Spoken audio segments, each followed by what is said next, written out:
राधे राधे, जय श्री कृष्णा। मेरे इस YouTube channel Shri Ganesh palmistry में आप सभी का स्वागत है। आज इस वीडियो के अंतर्गत ओल्ड एज कैसी रहेगी उसके बारे में जानेंगे। अधिकतम ये क्वेश्चन भी पूछा जाता है कि वृद्धावस्था के बारे में कुछ बताएं। कौन सी वो फॉर्मेशंस हाथ में रहती हैं जो किसी व्यक्ति को अच्छा बुढ़ापा ओल्ड एज देती हैं, और कौन सी वो फॉर्मेशंस रहती हैं जो वृद्धावस्था के दौरान व्यक्ति को हेल्थ प्रॉब्लम देती हैं या कुछ मानसिक परेशानियां। तो चलिए एक एक कर देखते हैं। सबसे पहले बात करते हैं हाथ में बनने वाली तीनों प्रधान रेखाओं की। तो देखिए, ये पहले नंबर की हमारे हाथ में जीवन रेखा, जिसे प्रधान रेखाओं में सबसे पहले नंबर पर रखा गया है, ये दूसरे नंबर की और ये तीसरे नंबर की। इन तीनों रेखाओं का अपना महत्व रहता है। किसी भी व्यक्ति के जीवन में हेल्थ प्रॉब्लम ये तीनों रेखाएं दे सकती हैं। इनके सहयोग को ओल्ड एज के लिए देखा जाता है। इसके अलावा जो हाथ में ये भाग्य रेखा रहती है, इसको भी यहाँ देखा जाता है ओल्ड एज में व्यक्ति का जो बुढ़ापा है कैसा रहेगा। यहाँ एक बात ध्यान रखने वाली सबसे आवश्यक ये रहती है, ये तीनों रेखाएं व्यक्ति के स्वास्थ्य को प्रभावित कर सकती हैं, लेकिन अगर उप प्रधान रेखाओं की बात की जाए तो ये रेखाएं स्वास्थ्य को प्रभावित नहीं कर सकती। कुछ दिक्कतें दे सकती हैं। मान लीजिए किसी व्यक्ति का स्वास्थ्य खराब चल रहा है, उसके हाथ में भाग्य रेखा डिस्टर्ब चल रही है या यहाँ से इस प्रकार से फैली हुई रेखा है, तो इलाज करवाने के लिए उसे कुछ दिक्कतें पैसों से रिलेटेड हो सकती हैं, लेकिन स्वास्थ्य किसी का भी भाग्य रेखा खराब नहीं करती।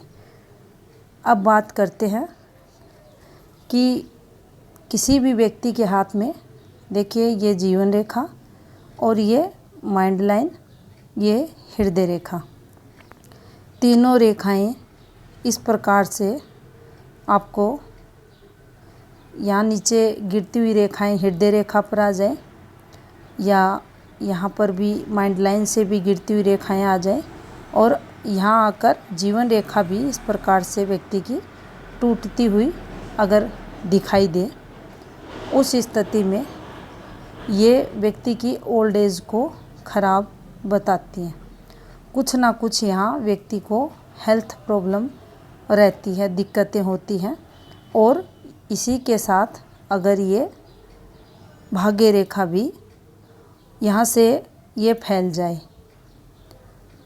इस पर कोई क्रॉस फॉर्मेशन बन जाए, इसके अलावा कोई डॉट इस रेखा पर आ जाए, या ये यहाँ से जो यहाँ की अगर बात करें 50 से ऊपर का जो समय दिखाती है, यहाँ से अगर ये रेखा टूट जाए, और ये जो तीनों रेखाएं हैं, जीवन रेखा, माइंड लाइन और हृदय रेखा, तीनों से गिरती हुई रेखाएं नीचे आ रही हैं, या अंत में जाकर ये रेखाएं, जैसे कि ये आप इसे ऐसे भी समझ सकते हो, इस प्रकार से चलें। माइंड लाइन का एक टुकड़ा ऐसे भी चल सकती है, जीवन रेखा से चल सकती है। उस समय उस व्यक्ति को मेजर दिक्कतें ओल्ड एज के दौरान होती हैं।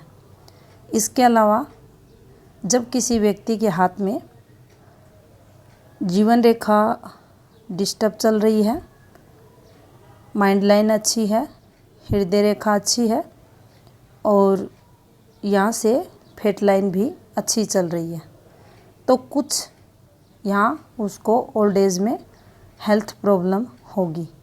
बाकी दिक्कतें अधिक नहीं होंगी, और जैसे तैसे स्वास्थ्य अगर खराब है तो भी व्यक्ति जीवन जीता हुआ देखा जाता है। इसके अलावा ये देखिए, ये जीवन रेखा, ये माइंड लाइन और ये इस प्रकार से हृदय रेखा, ये भाग्य रेखा है। और भाग्य रेखा पर यहाँ पर यव बन जाए। अगर भाग्य रेखा पर यव बना हुआ है और एक भी फॉर्मेशन जैसे कि हृदय रेखा, माइंड लाइन या जीवन रेखा, तीनों में से अगर एक भी कोई रेखा डिस्टर्ब हो रही है, उस स्थिति में भी कठिनाइयाँ उस व्यक्ति को रहेंगी। ओल्ड एज ये फॉर्मेशन यहाँ उस व्यक्ति की खराब करेगी, तो ये भी हाथ में नेगेटिव देखा जाता है। इसके अलावा अगर एक रेखा, चाहे आप माइंड लाइन को मान सकते हो इस प्रकार से, बाकी ये फॉर्मेशन चल रही है, भाग्य रेखा अच्छी है, हृदय रेखा अच्छी है, लाइफ लाइन अच्छी है और माइंड लाइन थोड़ा डिस्टर्ब है, तो कुछ मानसिक परेशानियां ओल्ड एज में उस व्यक्ति को रह सकती हैं। ये वाली माइंड लाइन अच्छी है, जीवन रेखा अच्छी चल रही है, थोड़ी सी हृदय रेखा से इस प्रकार से डिस्टरबेंस आया हुआ है, कुछ इस प्रकार से ये रेखा फैल कर चल रही है, तो यहाँ कुछ ना कुछ व्यक्ति के जीवन में वर्डन रहता है और यहाँ भी मेजर दिक्कतें उस व्यक्ति को जीवन में नहीं आती। इसके अलावा अगर ये रेखाएं, जीवन रेखा, माइंड लाइन, हृदय रेखा व्यक्ति के हाथ में अच्छी चल रही हैं, भाग्य रेखा इस प्रकार से जा रही है और यहाँ पर ये एक फॉर्मेशन बना रही है, क्रॉस फॉर्मेशन, उस स्थिति में ओल्ड एज में कुछ आर्थिक परेशानियाँ रहेंगी, बाकी जीवन उसका सामान्य चलेगा, स्वास्थ्य वगैरह अच्छे उस व्यक्ति के देखे जाएंगे। तो ये थी कुछ इन्फॉर्मेशन जिनके द्वारा हम ये जान सकते हैं किसी व्यक्ति की वृद्धावस्था कैसी रहेगी। धन्यवाद।